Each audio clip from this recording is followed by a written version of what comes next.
All right, let's try number 6. Okay, so what is the slope of the tangent line to the curve? Blah, blah, blah at this point. So the key here is that they only want the slope. I have this too close, so I'm gonna bump it, so I'm backing up. There we go.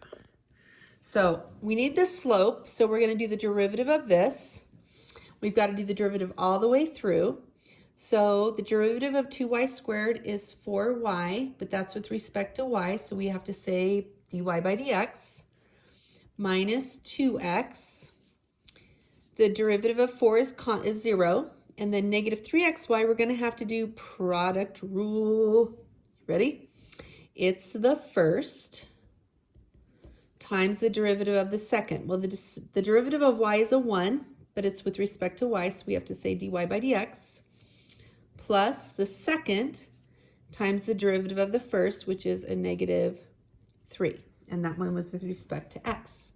So the idea here is we have to get anything that has dy by dx together on one side and everything else on the other side, because dy by dx is our slope. So I'm going to move this chunk over, and it's negative 3x dy by dx, so we're going to add that over here. Now I can't actually add 4y and 3x because they're not like terms. So I'm going to write 4y plus 3x in parentheses, and then I'm going to factor that dy by dx out. So there's that chunk. This negative 2x, I'm going to add it over here. So again, negative 3y and 2x can't be added together, so I'm just going to write it like that. And our goal is to get dy by dx all by itself.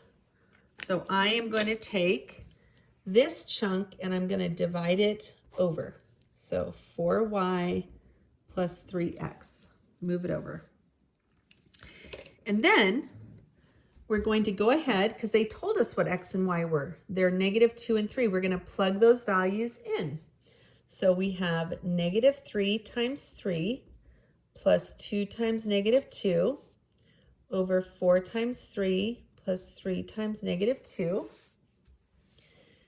So that's negative 9 minus 4, which is negative 13, and 12 minus 6, which is 6. And there is the slope for number 6.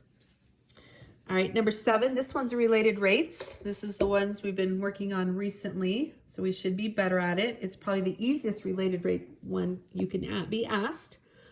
The volume of a cube is increasing, so that's dv by dt at 16 inches cubed per minute. Each edge of the cube is increasing at 3 inches per minute. Now, I'm going to go ahead and quickly draw my cube. And then to remind you, what's important about a cube is the sides are all the same. Now, it calls it an edge, so you can use an E for edge, an X, or an S for side. It's totally up to you. I'm going to use an E, even though it's a really bad choice because E in math is 2.71-ish. It's not a variable, so this isn't one you're supposed to use, but I'm going to use it because I think on the test it uses an E for some reason, so I'm going to use an E. So if edge is E and it talks about the rate of it increasing, that is dE by dt is 3 inches per minute. And then they're asking us what the length of the edge is. So the only thing we have to work with, because they refer to volume, is the volume of a cube. So volume of a cube is length times width times height, but those are all the same. So it's going to be E times E times E, which is E cubed. There's nothing constant we can plug in, so we're just going to do the derivative. dV by dt is equal to 3e squared dE by dt. Now we can plug in this information. So we have a 16 equals 3e squared. dE by dt is 3. 3 times 3 is 9, and we're going to divide that over. So we'll have 16 divided by 9 equals e squared. And to get e, the square off the e, we're going to square root both of those. So e is going to equal, those are both perfect, so it's going to equal 4/3. And that is number 7. Number 8, this one's my favorite one. I was helping Caitlin with this one after school. I really like this one. So it tells you that this is the graph of a twice differentiable function. So all of that information tells us that this is the original. That pin doesn't work. It's f of x. So this is the f of x graph. And then it's talking about which of these statements is true. It tells you there's a maximum at -1, 2, which is right there. But if you look at all the statements, all of them are talking about -1. But it is comparing f of -1, f prime of -1, and f double prime of -1. So I'm going to come down here and we're going to think about what each of those values looks like. So f of -1 is just the value at -1 on the original graph. So that's a 2. That's the only value, like, we got that part.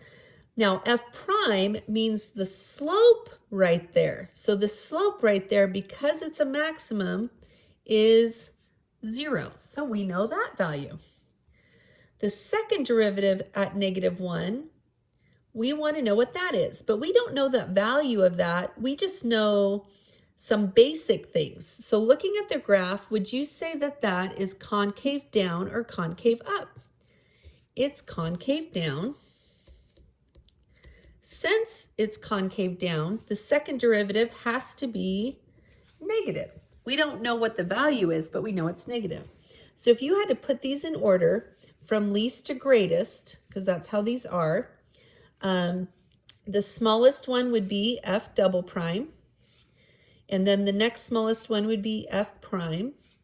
And then the biggest one would be regular f, all at -1. So the one that matches that with -1s is D as in dog.